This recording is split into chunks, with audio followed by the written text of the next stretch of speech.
Megalomania and the urge to be in the limelight are just as inappropriate as a superego and the like.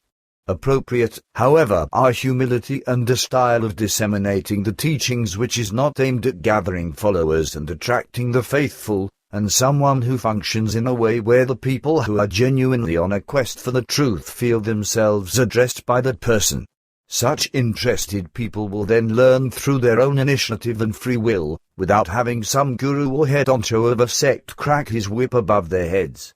And this requires that those who have an interest are fully aware of and bear complete responsibility for their own actions, and lives in every way, without having a religious, indeed a sectarian faith, behind them that demands only they believe what they are told without thinking for themselves, and without investigating and making their own decisions. Accompanying the importance of the dissemination and fulfillment of the mission mandates, therefore, that everyone is free. Within this freedom, a person then can make fundamental decisions about each and everything, and can act accordingly without having a guru, master or sectarian leader at the head of the line who publicly presents himself in all his glory, commandeers everyone and makes demands. People must be free in every way, and to this end, they are totally responsible for themselves and all that life offers, without their having an imaginary meddling god or a mere guru, priest or sectarian twerp. Only in this way can humans remain or become independent and master their own lives. They must bear responsibility for themselves. This responsibility would be actually taken away from people if I stepped into public view and presented myself, because people have the odd tendency to immediately elevate somebody when that somebody has gained a certain importance in whatever form it happens to take, and when that person steps into the limelight, regardless of the way this Plejarans the Gill of Figu is the worldwide dissemination of the truth about the creational natural laws and directives, and about a way of life that directs people toward the emergence of love, harmony and humanness, and a life of purposeful evolution. The tasks, which are associated with the teachings of the creational natural truth, vary greatly and include such as campaigns against overpopulation, against torture and capital punishment, against discrimination of women, against the abuse of children. We solicit the protection of animals and nature, and we offer assistance to those in need, whether it be food supplies, clothing, medication, household articles, tools or other items. Figu's portfolio of tasks also includes counseling functions related to situations that arise in everyday life and, of course, the advice is free of charge, for we are a non-profit group, or, to be more precise, a legally established, not-for-profit society/organization.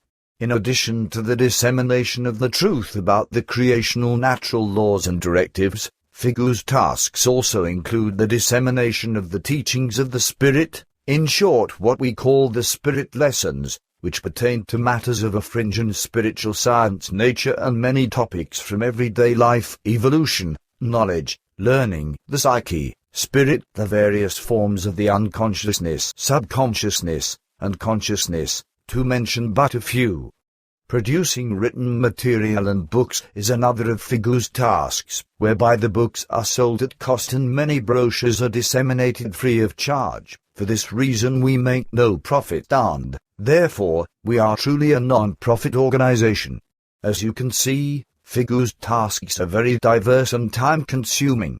All the work is performed by members who, voluntarily and without receiving any salary, offer their services during their spare time after they have completed their daytime jobs. Question 19. What type of people are in Figu? Plejarans Figu is made up of the most diverse characters. Varied also are their professions, which range from simple laborers to professionals of many callings.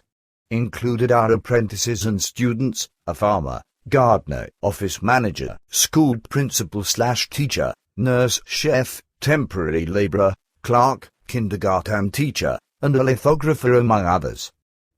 Question 20. Some people claim Figu is just another sect like so many others. And they say that Meier is a guru. Is that true? Answer: of course not. We are not a religious nor a sectarian group, nor are we a political, military nor civil community group based upon any totalitarian and autocratic truth. Neither are we perfect in any way or all-knowing, and for this reason we cannot disseminate perfect teachings. Many questions remain for which we have no answers. But we can disseminate the truth about the creational natural laws and directives with which we are familiar and for whose accuracy we can vouch. We state that it is the sole, pure truth for which everyone can search within and by themselves, in nature and one's surroundings everywhere, and that everyone can experience and see it, provided the person is willing to look for and retrieve it. To this end there exists no other truth than the one that actually exists. And it is this precise truth we advocate. This demonstrates that no one is forced or coerced into believing or embracing anything that he or she cannot find out for him or herself or recognize as the actual truth, completely under his/her own direction and with complete personal responsibility, without being prodded or pressured into believing or accepting anything. Furthermore, we of Figu have no guru, master or leader of a sect or the like who stands above other group members, respectively society members. We do have a director who is in charge of everything without holding a special position within the group. Therefore, I, Billy, am not a guru but am a normal member of the organization, respectively group, just like all the others, with the same rights and obligations. I do not have the function or aura of a master or a guru in our organization, in spite of the fact that outsiders love to claim this is so without having any insight into our group. Through hearsay and rumors, such outsiders cling to false and outrageous stories about us and accordingly form their own incorrect and absurd opinions. Question 21. What are we to think when we read in the texts that you are the true prophet of the New Age? Billy. Answer. I did not choose to call myself this name, but the extraterrestrials, the Pleiadians/Plejarans, gave it to me. Still, this term doesn't mean that I am a person with special attributes. The truth is I am a person just like everyone else, except that I am able to control and neutralize my vibrational energies to the point where I can maintain physical and telepathic contacts with these highly evolved Pleiadian/Plejaran beings. And I happen to possess some talents that other people on Earth do not have, which does not at all make me a superior being. The term, prophet, has no conceited connotation but is simply a word which is, unfortunately, misunderstood by many people. Really, this term is merely an alternative word for herald. In other words, a person who announces things such as prophecies or declarations, the content of which he may have either labored himself for or received from some other sources. And when someone says I am the genuine prophet of the New Age, it means that I am or rather the, herald who was previously proclaimed many thousands of years ago, more than 13,30 years to be precise. This matter has to do with my reincarnation lineage, of which my spirit form and my comprehensive consciousness were a part from ancient times, and through which in various former times, my spirit and my comprehensive consciousness have fulfilled their mission as prophets in the bodies of other individuals. As a result, and as part of this finite sequence, I am the pre-announced and foreordained person who came forth as the herald, or prophet, of the New Age.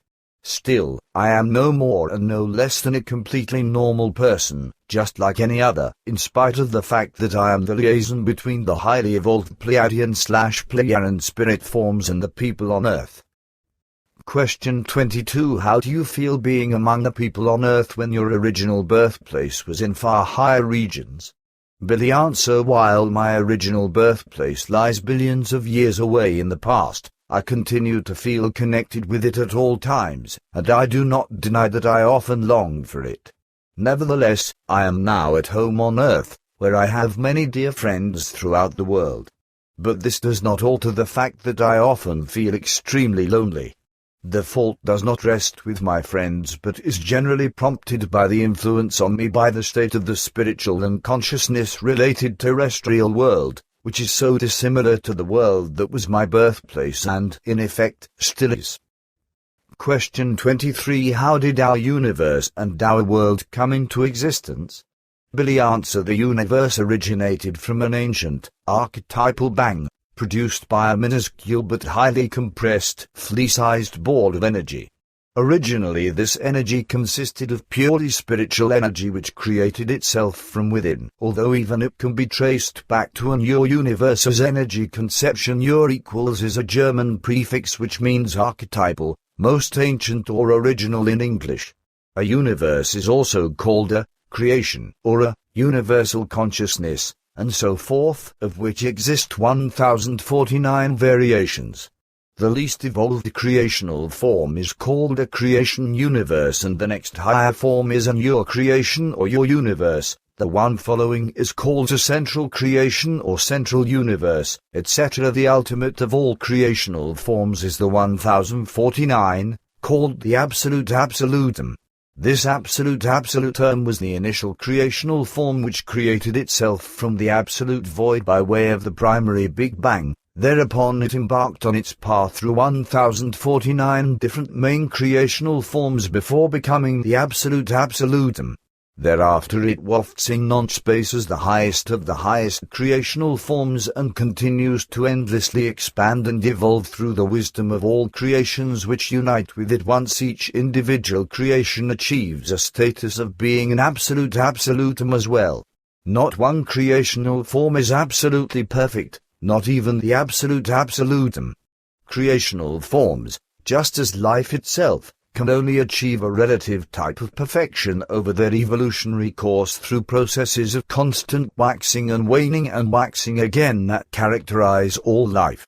We live in a creation universe, a material universe, unequivocally the lowest form of a creation or universe. And our universe, our creation, universal consciousness or whatever else people want to call it, must itself strive to work its way up the evolutionary ladder. It must evolve so as to become one with the absolute absolutum once it has passed through the 1049 creational form transformations. From a human perspective this process takes an unfathomably long time, for alone the period during which our creation, our universe, transforms into the next higher creational form, that of a Ur creation or Ur universe, takes more than 85 quintillion years, 85x 1018 or 85 and 18 zeros years. Once the universal consciousness, or creation, reaches the stage of Ur universe, respectively Ur creation, this Ur universal consciousness self-generates an idea for a new, simple creation, the type of material universe with which we are familiar. This idea, or concept, consists of the purest spirit energy and contains everything it needs to become self-creating for itself from within itself. From a tiny energy ball the mere size of a flea, it creates within itself new, immense energies which become highly compressed until this process culminates in a monumental explosion, the Big Bang. The energies from this explosion initially shoot outward and then expanded for fractions of a second at 107,000 times the speed of light, as they displace other universes in an effort to create its own space among the uncounted other universes, or creations, already in existence. The 7 creational belts, or universe belts, form simultaneously, of which one is the coarse matter belt, the visible matter universe. In this belt originate coarse matters and gases and dust particles from which derive meteors, suns, comets, planets, nebulae, galaxies and other things when coarse matter gathers and condenses. In this way our Earth was born. This means our universe's birth and that of our Earth, along with foreign worlds, stars and galaxies and so forth, is a creational physical energy process and has nothing to do with the Creator God. These happenings are the result of purely spiritual physical and material physical laws and processes based upon physics and chemistry in every way and are, indeed, explainable through them. Question 24. Is there a Creator God in spite of this? Billy answer. No. No Creator God exists in this sense. The Big Bang did not come about through the strength or might of one God, but did so, simply and exclusively, through spiritual and material physical as well as chemical processes, that were triggered and directed by a young universal consciousness, respectively creation.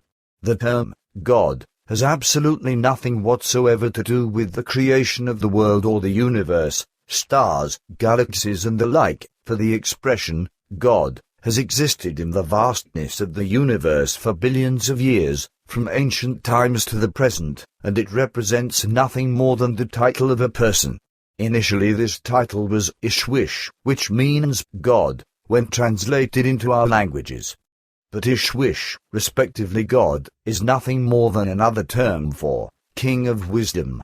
It is a purely human title assigned to humans who were particularly knowledgeable, wise, and who possessed great mastery in everything. This term's significance, however, was distorted and falsified by humans on Earth, particularly by the early religions and those experienced in profiting from using the word.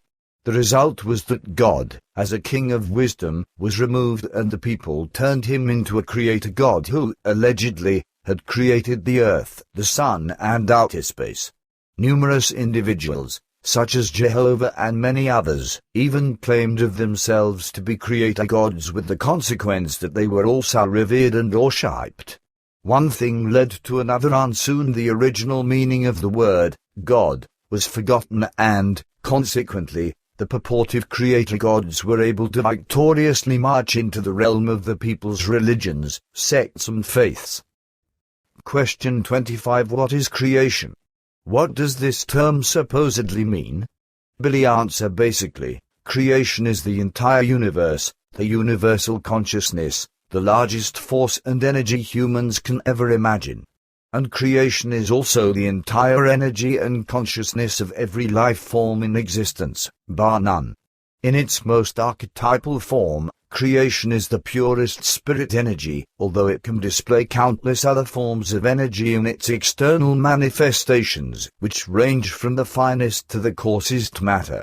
As creation, this all-encompassing energy embodies every level and sphere, including the being of the spirit as well as the material existence.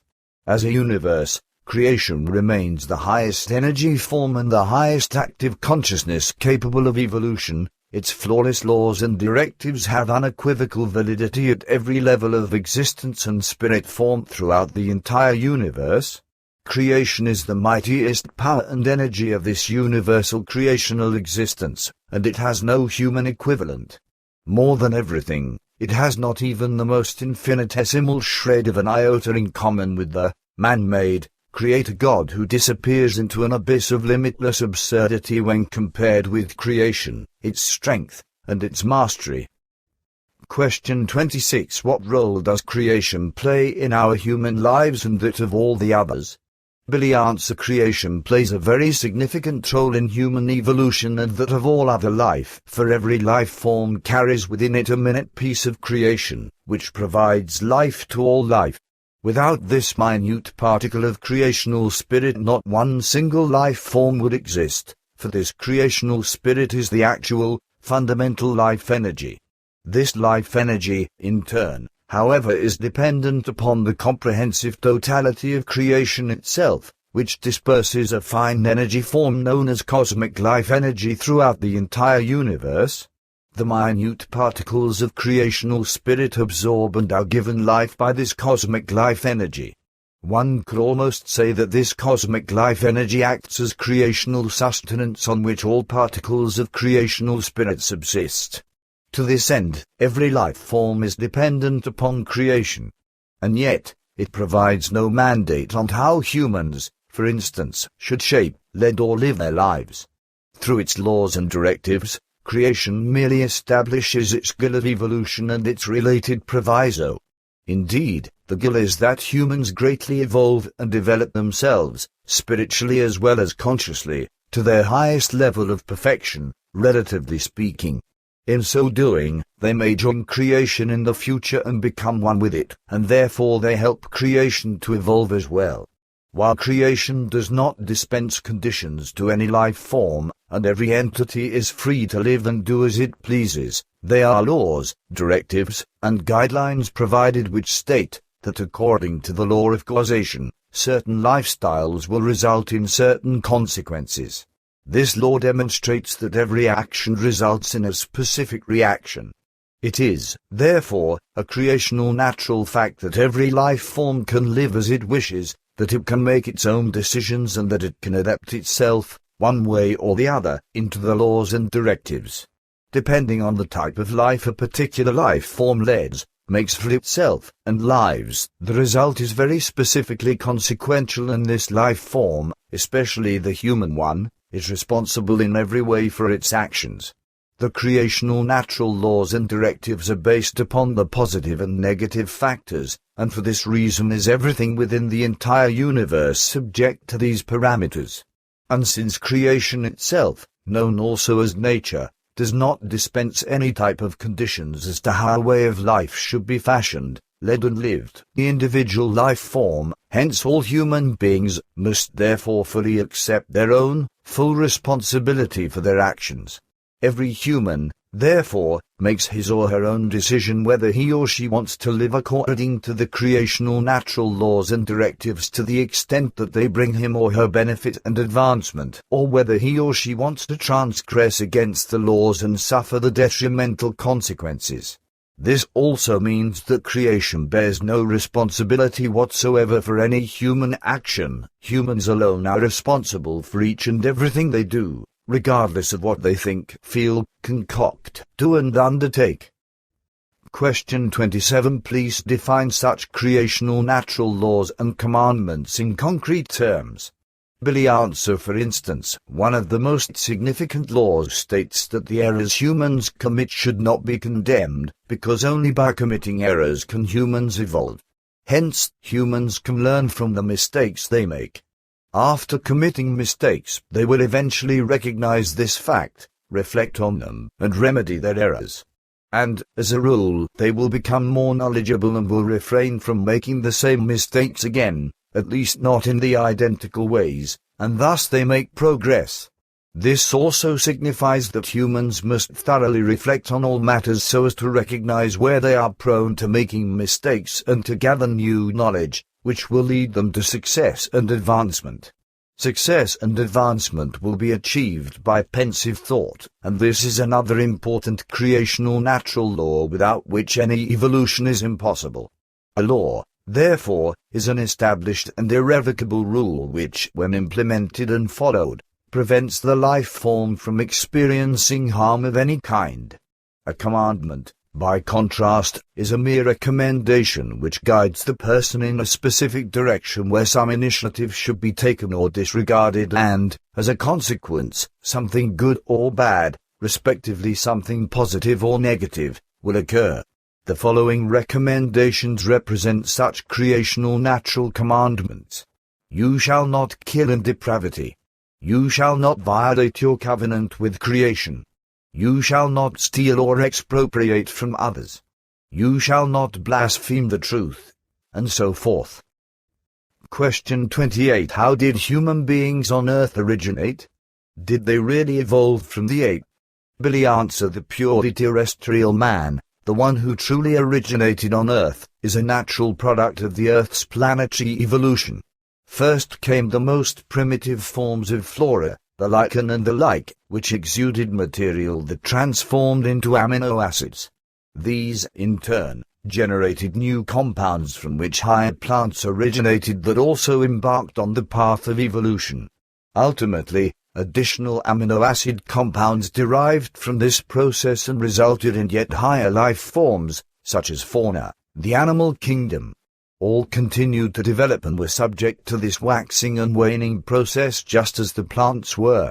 They lived and died, and from their remains and subsequent mutations/transformations, still newer amino acid compounds and such resulted, which ultimately led to the humanoid life form, the human lineage.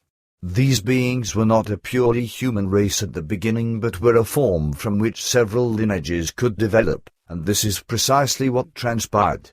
The first humanoid life form split into several species from which developed the humanoid life form as well as other distinct classifications. However, the base lineage was initially human. Through evolutionary processes it slowly transformed to the point where fundamental differences began appearing. While the purely animalistic life forms continued the development of their own species, the humanoid life forms separated. One line continued its evolution as the human form in the natural, predominant form, the other split into various species from which the ape being came into existence with a multitude of variations. And yet, variations emerged even among these archetypal human beings, and one can actually say that several human races existed even at this early stage of development. This, then, contradicts Darwin's theory, since man did not derive from the apes but that the apes derived from man and are byproducts of the ancient, archetypal human evolution. Question 29. To date, how long has terrestrial man existed? Billy answer. If this question refers to the original, genuine terrestrial human being, his age goes beyond 4.5 million years. If, on the other hand, the question refers to those humans on Earth who came to our world from the depths of the universe, then their age lies somewhere between 6 and 12 billion years. These particular human beings who inhabited the Earth are the so-called distant travelers from the depths of the universe. Their home worlds were far from here in an alien galaxy, which has since dissipated, disappeared and gone the way of all temporal things.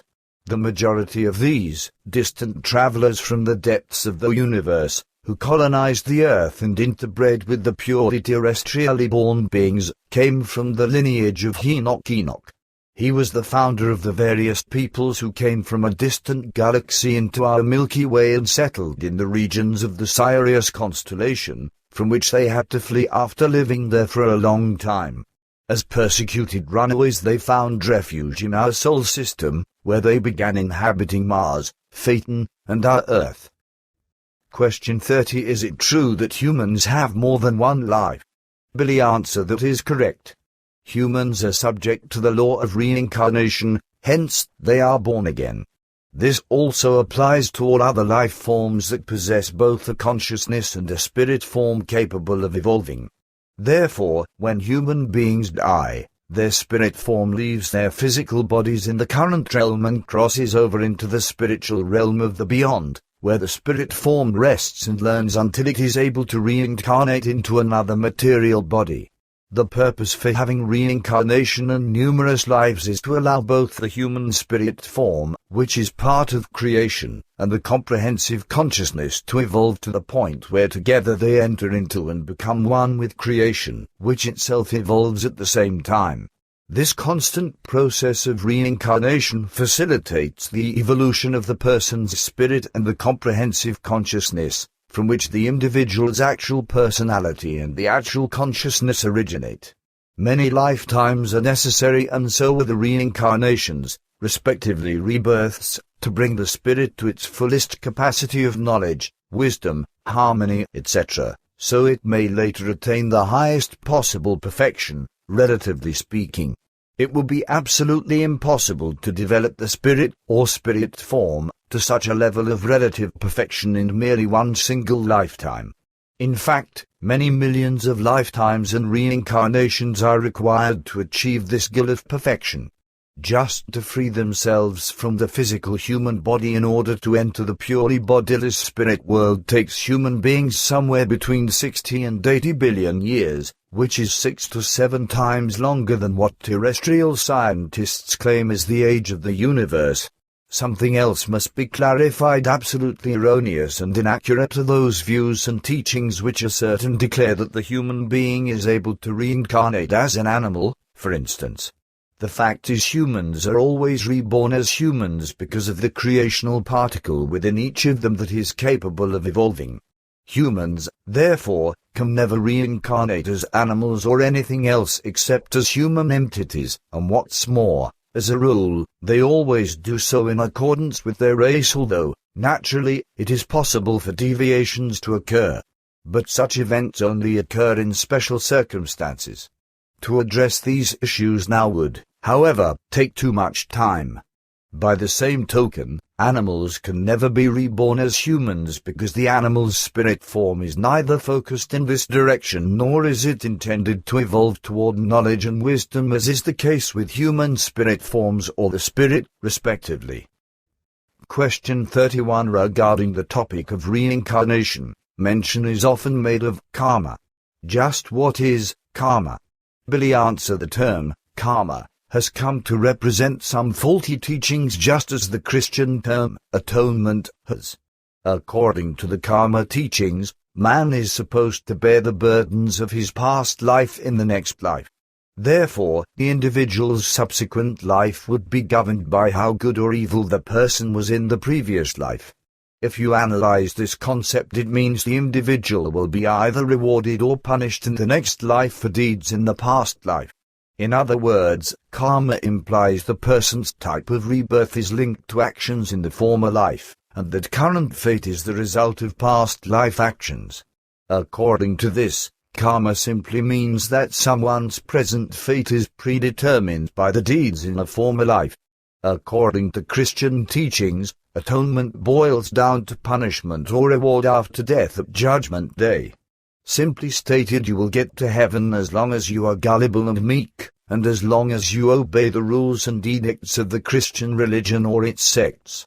But those who disobey all of this will wind up in hell or purgatory, or will suffer eternal